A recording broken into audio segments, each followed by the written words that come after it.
अभी ये सभी बातचीत बहुत बहस जो है बातचीत सभी जो है माधवी और गालव में होता है।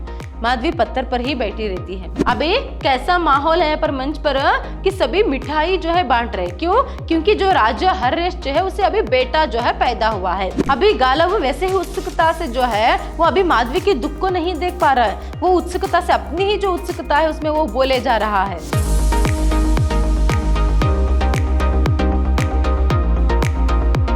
नमस्कार, मैं हूं हर्षिता, हिंदी लेक्चरर, विद्याश्रम कॉलेज मैसूर। आज हम मैसूर यूनिवर्सिटी के 4th सेमेस्टर बीबीए के हिंदी पाठ्यक्रम से माधवी नाटक जो है उसे देखेंगे। माधवी नाटक के लास्ट सेशन में हमने देखा था कि जो गालव है वह माधवी को अयोध्या नरेश हर्यश्च के पास जो है छोड़कर जाता है।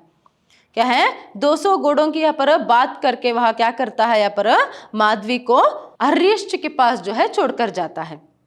तो पाठ यहाँ तक हुआ था। चलिए आगे का जो पाठ है अभी हम देखेंगे आज के सेशन में। देखिए, अभी अयोध्या में उत्सव का समय है, नृत्य संगीत चल रहा है।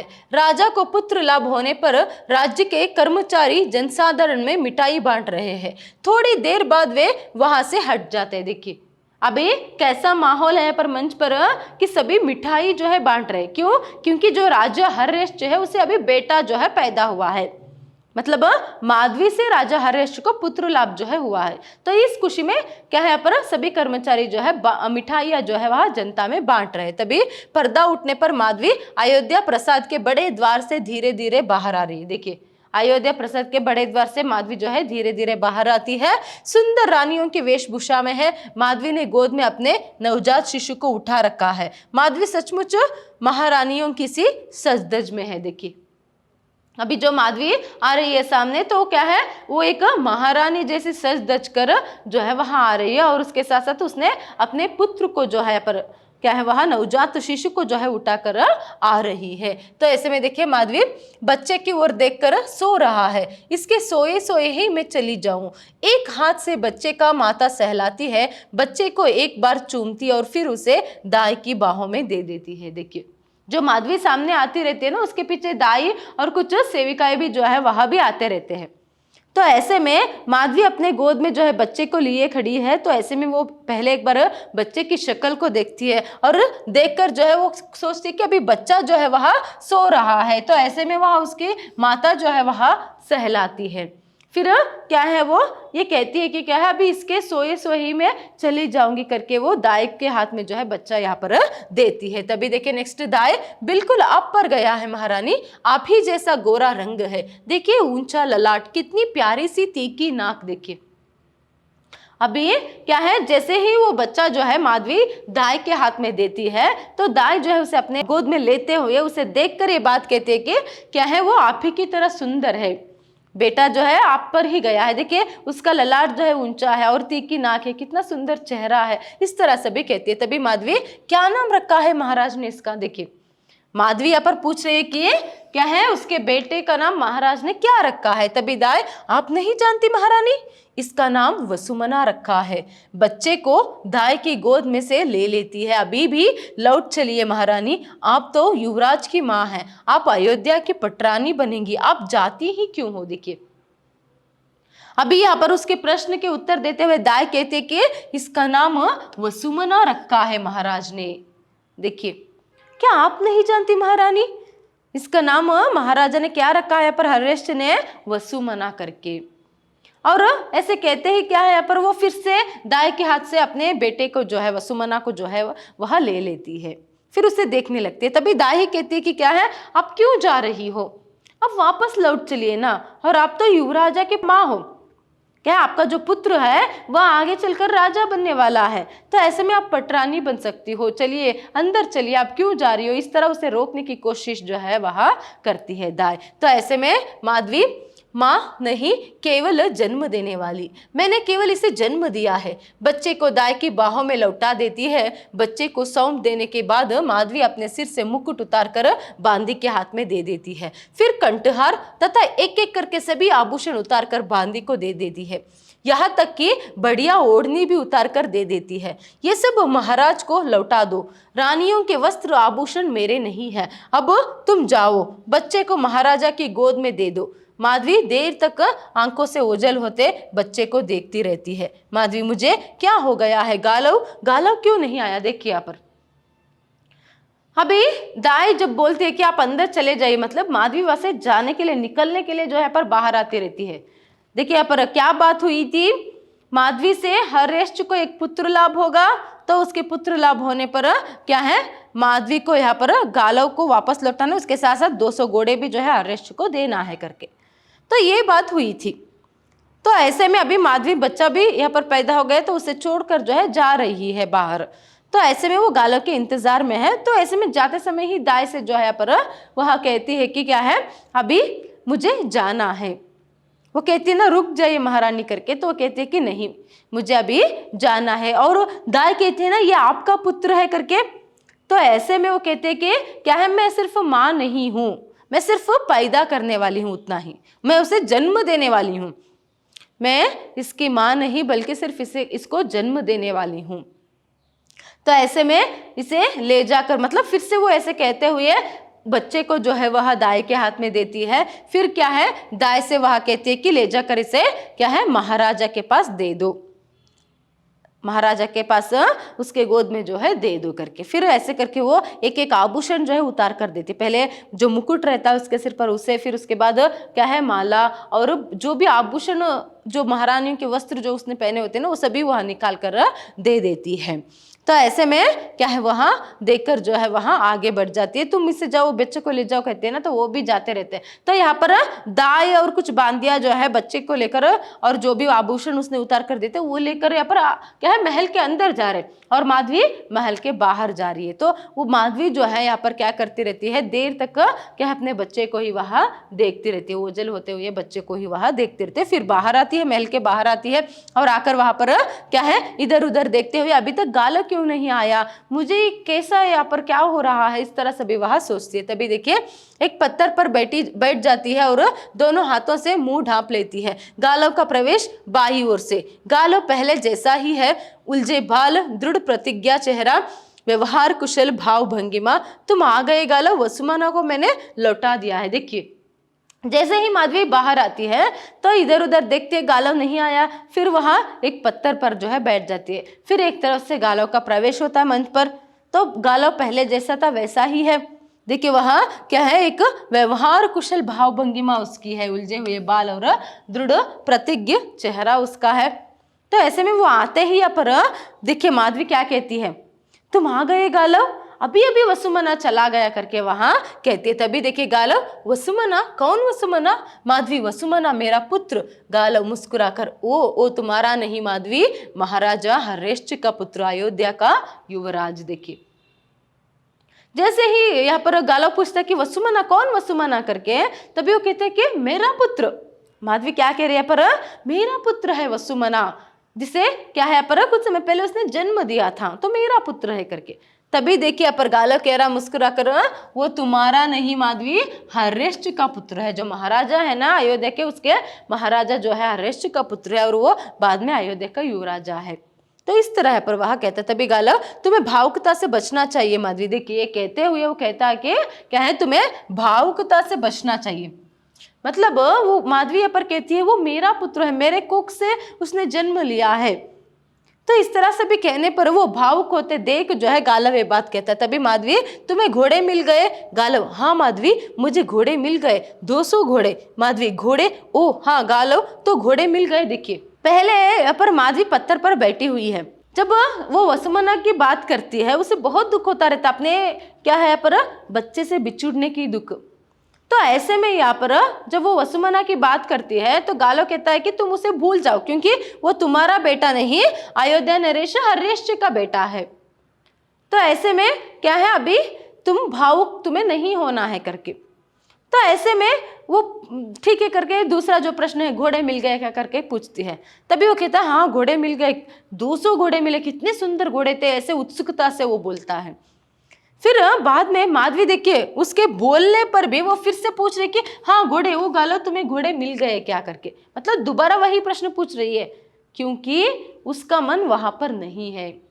माधवी का मन जो है यहाँ पर अपने बेटे वसुमना के पास है, इसीलिए वो यहाँ पर खोई खोई सी ऐसे बातें जो है कर रही है। तभी गालव उसी तरह छेंकते हुए, मैंने सोचा मैं कहाँ 200 घोड़े हाँकता फिरूंगा, उन्हें अभी से बेच दूं। गुरुदेव इन्हें पाकर प्रसन्न ही होंगे, सोचेंगे कि गालव का वचन पूरा होने लगा है, हम स्वतंत्र है। देखिए अभी गालव वैसे ही उत्सुकता से जो है वो अभी माधवी के दुख को नहीं देख पा रहा है, वो उत्सुकता से अपनी ही जो उत्सुकता है उसमें वो बोले जा रहा है।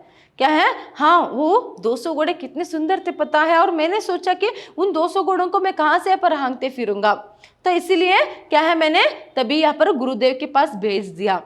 मैंने सोचा कि गुरुदेव भी जो है इसे देखकर, इन्हें देखकर जो है 200 घोड़ों को वह खुश हो जाएंगे और सोचेंगे कि गालों की जो प्रतिज्ञा पूर्ति है वो हो रहा है करके। तो ऐसे में और हम भी अभी स्वतंत्र है। देखिए अभी माधवी और गालव दोनों क्या है, स्वतंत्र है। तो माधवी स्वतंत्र है, गालव तुमने क्या कहा? देखिए स्वतंत्र ये जो शब्द है इसे सुनकर स्वतंत्र है, गालव तुमने अभी क्या कहा करके वह प्रश्न करते। तभी गालव अब हम यहाँ से जा सकते हैं, अब हमें अयोध्या में रुकने की जरूरत नहीं है। देखिए स्वतंत्र है का अर्थ यहाँ पर क्या है, अभी उन लोगों को अयोध्या में या फिर माधवी को अभी अयोध्या में रुकने की आवश्यकता नहीं है, अभी वो वहां से जा सकते हैं। तभी माधवी कौन स्वतंत्र है गालव? मुझे तो लगता है जैसे मेरे पैरों में जंजीरें पड़ गई हो। देखिए अभी माधवी जो है वो कहती है स्वतंत्र कह रहे हो, मैं यहाँ से जा सकती तुम कह रहे हो, मगर मुझे ऐसा लगता है कि किसी ने मेरे पाँव में जंजीरें जो है डालकर मुझे यहाँ पर बांध कर रखा है। देखिए इस बात को कहते हुए यहाँ पर माधवी जो है यहाँ पर खोई खोई सी यहाँ पर बर्ताव जो है कर रही है। तो ऐसे में गालव अपनी ही बात, घोड़ों की बात यहाँ पर कह रहा है।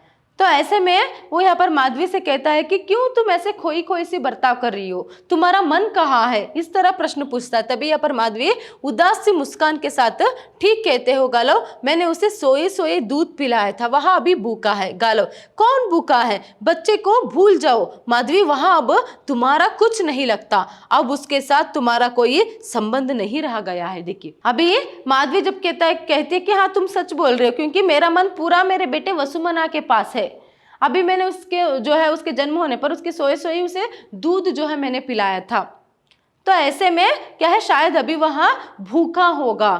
तो इस तरह वह कहती। तभी यहाँ पर गालव जो है पर क्रोधित ही हो जाता है, कौन भूखा होगा, तुम अपने बच्चे को, मतलब तुम उसे भूल जाओ, वो तुम्हारा बेटा नहीं है, भूल जाओ, क्यों अभी तुम उसे याद कर रहे, ऐसे क्यों तुम यहाँ पर बर्ताव कर रही हो, इस तरह से विवाह कहता है। तभी देखिए माधवी, मुझे लगता है बेटे के जन्म से पहले मैं कोई दूसरी ही माधवी थी, बेटे के जन्म के बाद मैं बिल्कुल बदल गई हूँ, वह माधवी नहीं रही हूँ। गालव मुझे खेद है माधवी, पर अब हमें जल्दी से जल्दी दूसरे यात्रा पर निकल चलना होगा। देखिए माधवी यहाँ पर क्या कह रही है, गालव उसे डांट रहा है, गुस्से में ही बोल रहा है कि तुम उसे भूल जाओ, मतलब वसुमना को जो बच्चा है उसे भूल जाओ करके।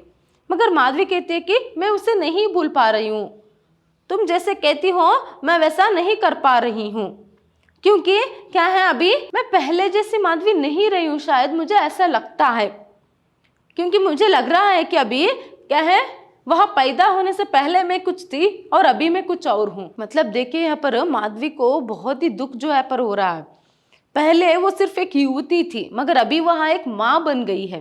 कितनी आसानी से उसने पहले कह दिया था कि क्या है बच्चा जो है पैदा होने पर बच्चा देकर हम 200 घोड़े लेकर चले जाएंगे करके, अभी उतनी आसान उसे नहीं लग रहा है, उसे क्या है उसमें जो ममता है ना वो जाग गई है, अभी वह माँ है तो माँ की जो ममता है वो जाग गई है, इसीलिए उसका पूरा मन ध्यान सब कुछ जो है उस नवजात शिशु पर है।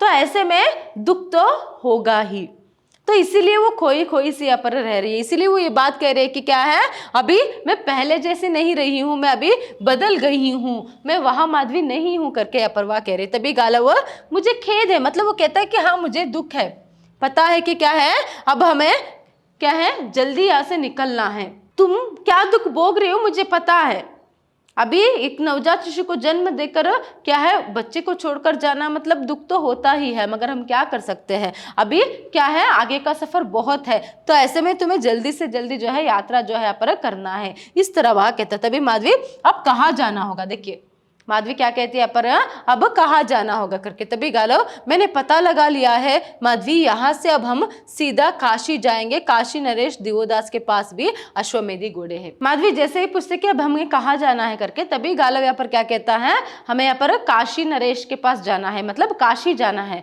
क्योंकि काशी के राजा जो दिवोदास है उसके पास भी 200 घोड़े हैं, ऐसे मुझे पता चला है करके। तभी गालव कब वह दिन आएगा जब हम इस ऋण से मुक्त हो सकेंगे। देखिए गाला फिर से कहता है कि अभी ऐसे ही हमें सफर करते रहना पड़ेगा, अभी मुझे भी पता नहीं, मैं भी उसी इंतजार में हूं कि कब हम ऋण मुक्त हो जाएंगे। तो इस तरह से विवाह कहता है। तभी माधवी मुक्त होने पर तुम क्या करोगे गालव। देखिए माधवी क्या प्रश्न पूछती है पर मुक्त होने पर तुम क्या करोगे गालव करके। तभी गालव मैं कुछ नहीं जानता माधवी, मैं केवल इतना जानता हूं कि अभी 600 घोड़ों का प्रबंध करना बाकी है, अयोध्या नरेश के मंत्री का प्रवेश होता है। देखिए अभी वो क्या कह रहा है, मुझे नहीं पता। जैसे ही यहाँ पर माधवी पूछती है मुक्त होने पर क्या करेंगे करके, तभी यहाँ पर मुझे पता नहीं, मैंने अभी तक उसके बारे में कुछ भी नहीं सोचा है, क्योंकि मुझे फिलहाल किसकी चिंता है, अभी बाकी 600 गुणों का इंतजाम जो करना है उसकी चिंता है करके। तो ये दोनों ऐसे बातचीत करते रहते हैं, इतने में यहाँ पर क्या है, मंत्री का प्रवेश जो है होता है। तो मंत्री आकर यहाँ पर क्या कहता है, देखिए मंत्री माधवी से, महाराज ने आपको याद किया है देवी। माधवी मेरे लिए क्या आदेश। मंत्री महाराज ने कहा है कि संभवतः अभी आप इस स्थिति में नहीं है कि यात्रा कर सके। महाराज ने कहा है यदि आप चाहे तो जन्मोत्सव की समाप्ति के दिन तक अयोध्या में निवास कर सकती है। देखिए मंत्री आकर माधवी से कहता है कि क्या है, महाराजा ने आपको याद किया है, तो क्या आदेश है करके माधवी पूछती है। तभी यहाँ पर वो कहते हैं कि क्या है, अभी महाराज ने ऐसे सोचा है कि क्या है, अभी आप कुछ सफर करने के स्थिति में नहीं हो, तो ऐसे में आप चाहे तो क्या है, बच्चे के जन्मोत्सव तक की समाप्ति के दिन, मतलब जब तक जन्मोत्सव उसका नहीं होता ना, तब तक चाहे तो आप यहाँ पर रह सकते हो, अयोध्या में रह सकते हो करके। तभी माधवी महाराज की कृपा है, बड़ी उत्सुकता से गालव सुना तुमने, मैं कुछ दिन और अयोध्या में रह सकती हूँ वसुमना के पास। देखिए जैसे ही यहाँ पर मंत्री ने कहा कि क्या है, महाराजा ने कहा है कि जन्मोत्सव तक क्या है यहाँ पर आप रह सकते हो अयोध्या में करके, तभी यहाँ पर क्या है, माधवी खुश हो जाती है और वहाँ गालव से कहती कि गालव तुमने सुना यहाँ पर महाराजा का क्या आदेश है, सुना, अभी मैं और कुछ दिन तक वसुमना के साथ रह सकती हूँ।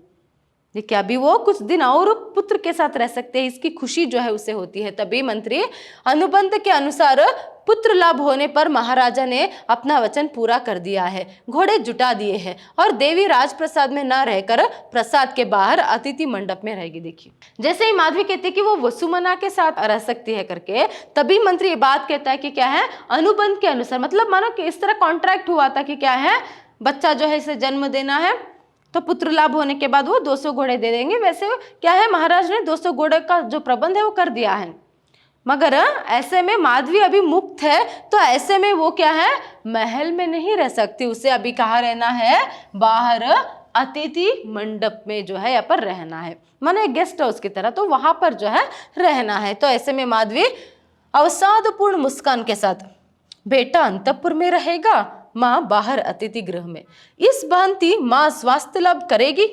महाराज को भी मेरे सुख की चिंता है, क्या कोई और आदेश भी दिया है महाराज ने। देखिए अवसादपूर्ण मुस्कान के साथ इस बात को सुनकर, मंत्री की इस बात को सुनकर कि उसे क्या है पर अतिथि मंडप में रहना है, तो ऐसे में उसे बहुत ही दुख होता है। अवसाद मतलब क्या है, दुख, एक दुख भरी मुस्कान के साथ वह कहती है कि क्या है, बेटा अंतपुर में रहेगा और माँ बाहर अतिथि गृह में, तो ऐसे में उसका स्वास्थ्य लाभ कैसे हो सकता है। देखिए अभी जो है उसने यहाँ पर बच्चे को जन्म दिया है, तो ऐसे में उसके स्वास्थ्य भी उतना ठीक नहीं रहता है। जैसे में आप सभी को पता है कि क्या है, यहाँ पर डिलीवरी होने के बाद जो है यहाँ पर माँ का जो स्वास्थ्य है उसका ख्याल रखना कितना जरूरी है।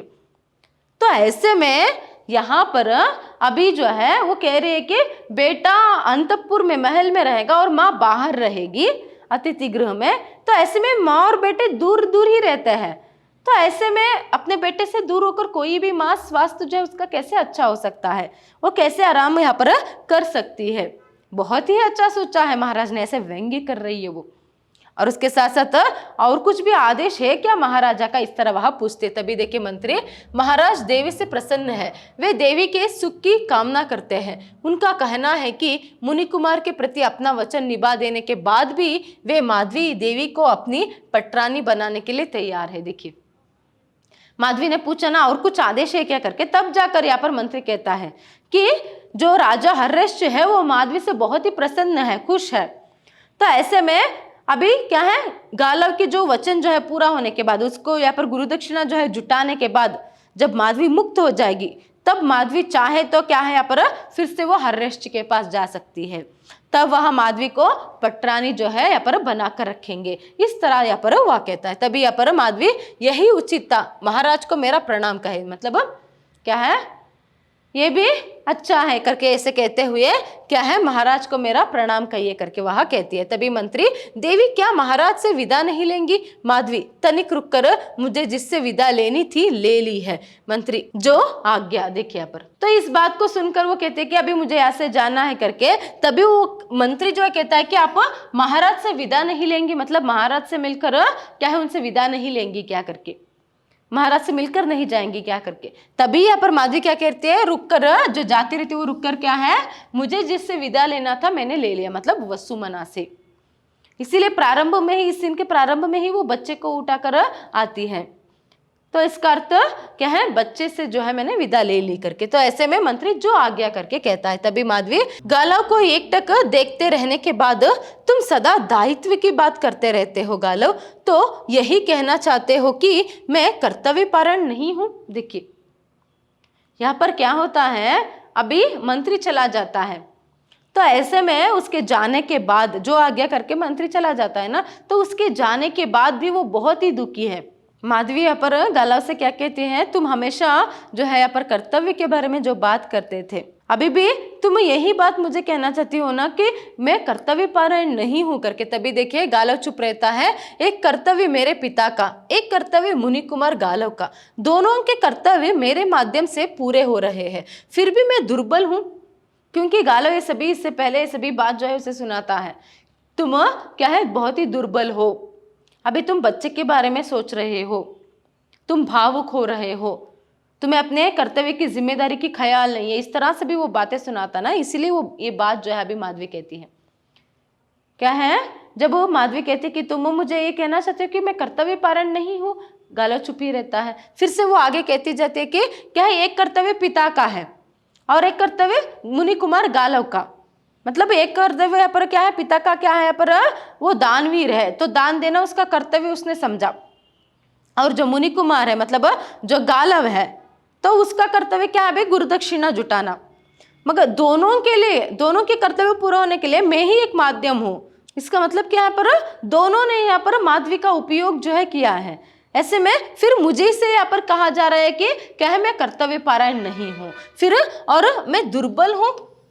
कर्तव्य पारण वही है, पिता ने मुझे सौंप कर अपना कर्तव्य निभा दिया और मुनि कुमार ने घोड़े बटोर कर अपना कर्तव्य पूरा कर दिया। एक दानवीर बन गया, दूसरा आदर्श शिष्य, और माधवी, मोह के मारी माधवी कर्तव्य से गिर गई, वह किसी बड़े काम का दायित्व वहन नहीं कर सकती, यही ना। देखिए इन बातों में माधवी के अंदर जो दुख छुपा हुआ है वो देख सकते हैं। वो कहती है कि क्या है, एक ने यहाँ पर दान देकर दानवीर बन गया एक, और एक ने क्या किया यहाँ पर, घोड़े बटोरे। किसके कारण, दोनों किसके कारण हुआ, माधवी के कारण ही। ये याति ने दान में यहाँ पर माधवी को दिया, दानवीर बन गया, और गालव ने राजा हर्षित के पास माधवी को रखकर क्या किया यहाँ पर, 200 घोड़े लिया, और वहां एक आदर्श शिष्य जो है बन गया।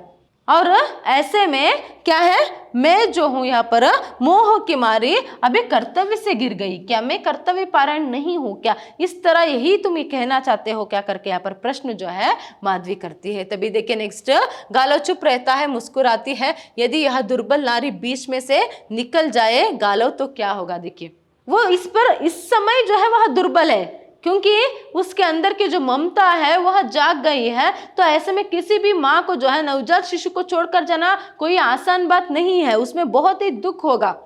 तो इसलिए वो कुछ समय के लिए अभी दुर्बल है, मगर गालव उसे बातें जब सुनाता है वो सहन नहीं कर पाती, इसलिए वो कहती है कि क्या है, यदि ये दुर्बल नारी बीच से हट जाए तो क्या होगा। यहाँ पर ययाति को भी वो दानवीरता का जो यश है, प्रशंसा है, वह नहीं मिलेगा और गालव भी जो है आदर्श शिष्य नहीं बन सकता।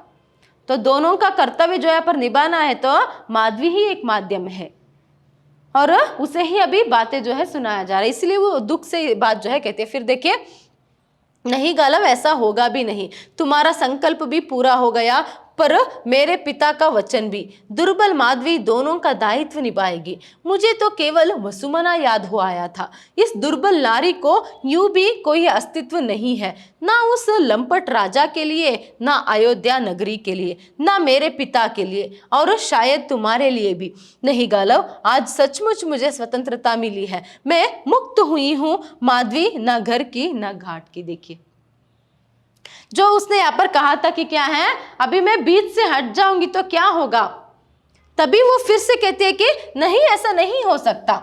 क्या है, तुम्हारा संकल्प भी पूरा हुआ और क्या है, यहाँ पर पिता का वचन भी जो है वह पूरा हो गया। तो ये दुर्बल माधवी जो है दोनों के दायित्व को निभाने में दोनों का यहाँ पर मदद जो है वह करेगी। मतलब वो क्या कहती है कि मैं ऐसे बीच में हाथ देने वालों में से या फिर मझधार में छोड़कर जाने वालों में से नहीं हूं, ऐसे वो कहती है। तो मुझे तो सिर्फ कुछ समय के लिए वसुमना का याद जो है वो आया था, जिसके कारण मैं अभी दुर्बल हो गई थी, मगर मैं भी कर्तव्य पारायणी हूँ, मतलब मुझे भी जिम्मेदारियों का ख्याल है। इस तरह से भी वह यहाँ पर कहती है। फिर देखिए, वो यहाँ पर क्या कहती है कि वैसे भी तो मेरा कोई अस्तित्व ही है नहीं, है ना। देखिए, वो जो लंपट राजा, मतलब किसे लंपट कह रहे हैं, पर हर्यश्व को, वो उस लंपट राजा के नजरों में भी, तुम्हारे नजरों में भी और मेरे पिता के नजरों में भी मेरा खुद का कोई एक अस्तित्व ही नहीं है। तो ऐसे में आप सभी लोग मुझे क्या समझोगे, इस तरह से भी अपने दुख को वहां प्रकट करती है। ऐसे में गालव, तुम मन में दुखी हो माधवी, परंतु दुख में भी कर्तव्य को अपनी शिष्टता नहीं खोनी चाहिए। देखिए, हाँ मैं मानता हूं तुम मन से दुखी हो, मगर दुख में भी क्या है, व्यक्ति को शिष्टता जो है वहां नहीं भूलना है करके। तभी माधवी सहसा चुप हो जाती है और कुछ देर तक चुप बनी रहती है, फिर सहसा सिहर उठती है। तुमने बच्चे का रोना सुना गालव। देखिए, अभी गालव ये बातें सुना रहा है, वो कुछ बोल रहा है माधवी से, मगर वो चुप रहती है कुछ समय के लिए। फिर कहती है कि गालव, तुमने बच्चे का रोना सुना, इस तरह वह कहते हैं। तभी गालव, नहीं तो माधवी, यहाँ तो कोई बच्चा नहीं रोया, तुम्हें फिर से भ्रम हुआ है। देखिए, वो क्या कह रहा है, नहीं माधवी, बच्चा यहाँ पर नहीं रोया, किसी बच्चे के रोने की आवाज सुनाई नहीं दे, सिर्फ तुम्हें भ्रम हो रहा है। देखिए, वो बेटे से दूर है, तो ऐसे में उसे अंदर से महसूस हो रहा है कि बच्चा रो रहा है, उसे दूध पिलाना है, बच्चे के पास जाना है, ऐसे जो है यहाँ पर उसे दुख जो है हो रहा है। देखिए, और एक बात यहाँ पर, गाला क्यों ऐसे शिष्टता तुम्हें नहीं भूलना करके माधवी से कहता है, क्योंकि वो राजा को, हर्यश्व को लंपट कहते हैं ना, इसीलिए। तो ऐसे में इस बात पर भी दोनों में बहस होती है कि माधवी कहती है कि हाँ वो राजा तो लंपट है ही, मगर यहाँ पर ये गालव कहता है कि नहीं, उन्होंने अपना वचन निभाया, उन्होंने 200 घोड़े दे दिए करके।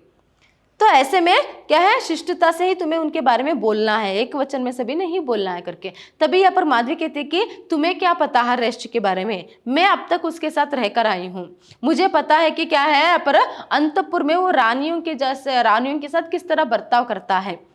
उसने माधवी के साथ अच्छा बर्ताव किया है, मगर जिस रानियों से, देखिए वहां पर अंतपुर में बहुत सारी रानियां रहती है, तो ऐसे में जिस रानियों से उसे पुत्र लाभ नहीं हुआ है, उनको कोई खाने के लिए भी पूछने वाला नहीं है, तो ऐसे में वो स्वार्थी है। तो इस तरह से भी यहाँ पर वह कहते हैं, ये बातचीत यहाँ पर होता है। इसके बाद नेक्स्ट देखिए, माधवी, मैं अपने आने वाले बच्चे का रोना सुन रही थी गालव, अत्यंत व्याकुल होकर चटपटाती हुई सी।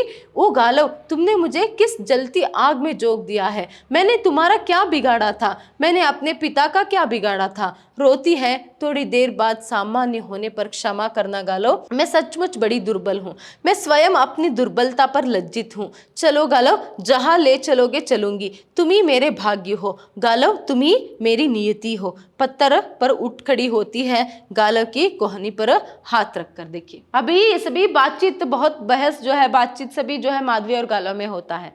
माधवी पत्थर पर ही बैठी रहती है। तो ऐसे में क्या है, यहाँ पर वो कहती है ना कि बच्चे के रोने की जो आवाज है मुझे सुनाई दे रहा है करके, तो वो गालव कहता है ना ब्रह्म है करके। तो ऐसे में कहते कि ब्रह्म नहीं, क्या है, मैं मेरे होने वाले बच्चे की रोने की आवाज सुन रही थी। इसका अर्थ क्या है, अगर वो आगे भी किसी राजा के पास रहेगी तो वहां पर भी जो है उसे पुत्र लाभ जो है उसे होना है। तो ऐसे में और एक पुत्र जब इससे जन्मेगा जो है, तभी क्या है, फिर से उस बच्चे को यहाँ पर राजा को समकर इसे वापस आना है ना, तो फिर से वो और एक बच्चे से यहाँ पर बिछुड़ जाएगी, तो और एक दुख जो है उसे ऐसे ही सहना पड़ेगा। इसकी चिंता जो है वो करती है। फिर वो कहती है कि अरे गालव, तुमने मुझे क्या है कौन से आग में धकेल दिया, यहाँ पर मैंने क्या बिगाड़ा था तुम्हारा, मैंने क्या बिगाड़ा था मेरे पिता का, क्यों ऐसे परीक्षा जो है आप लोग मेरे ले रही हो। इस तरह से भी वह कहती है। फिर रोती है कुछ देर के लिए, फिर अपने आंसू पोंछ कर खुद संभाल कर वो कहते हैं कि माफ करना गालव, क्या है मुझे ही अपनी दुर्बलता पर, जैसे तुमने कहा ना मैं दुर्बल हूं करके, हाँ सच में मैं बहुत दुर्बल हूँ और मुझे खुद अपनी दुर्बलता पर यहाँ पर लज्जा हो रही है, माफ करना। इस तरह कहकर कहते हैं कि चलो तुम ही मेरे भाग्य हो, तुम ही मेरी नियति हो, तुम कहाँ यहाँ पर जाने के लिए बताओगे मैं वहां चलूंगी करके उसके सहारा लेकर वो पत्थर से उठती है। तभी देखिए गालव, मैं तुम्हारे प्रति बड़ा कृतज्ञ हूँ माधवी। देखिए गालव यहाँ पर क्या कहता है, मैं तुम्हारे प्रति बहुत ही कृतज्ञ हूँ, इस तरह वह कहता है। तभी माधवी, तुम किस लिए अपना वचन पूरा करना चाहते हो। गालव, गुरु ऋण से मुक्त होने के लिए। माधवी, बस इतना ही। देखिए माधवी और एक प्रश्न यहाँ पर उल्टा पूछते हैं, क्या है, तुम किस लिए अपना वचन पूरा करना चाहते हो। तभी वो कहता है कि गुरु ऋण से मुक्त होने के लिए। मतलब इसने कह दिया था ना कि आप जो भी गुरु दक्षिणा मांगेंगे मैं दूंगा करके, तो ऐसे में 800 घोड़े मांगे, तो अभी 800 अश्वमेधी घोड़ों का प्रबंध करना है और ऋण मुक्त होना है। और ऐसे में क्या है यहाँ पर, गुरु ऋण से भी मुक्त होना है, क्या देकर, गुरु दक्षिणा देकर। तो ऐसे में माधवी पूछते कि बस इतना ही।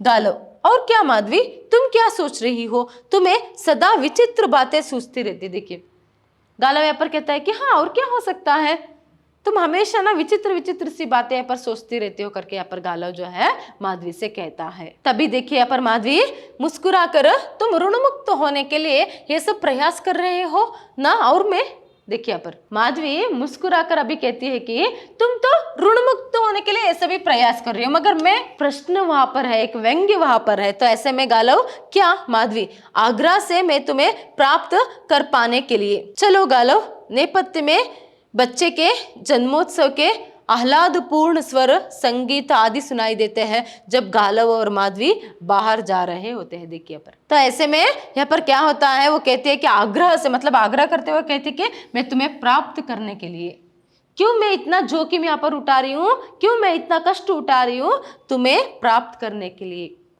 गालव को सिर्फ अपनी गुरु दक्षिणा की पड़ी है, मगर माधवी को क्या है यहाँ पर, गालव की चिंता है, गालव को प्राप्त करने के बारे में वो सोच रही है, इसीलिए ये सभी कष्ट जो है वहां उठा रही है। तो ये सभी बातचीत कर कर वहां से वो निकलते हैं। तो ऐसे में पीछे जो है पर संगीत का स्वर, जन्मोत्सव के लिए जो तैयारियां सभी करते हुए एक आवाज जो है वहां नेपथ्य से सुनाई देता है। आगे का पार्ट नेक्स्ट क्लास में देखेंगे। धन्यवाद।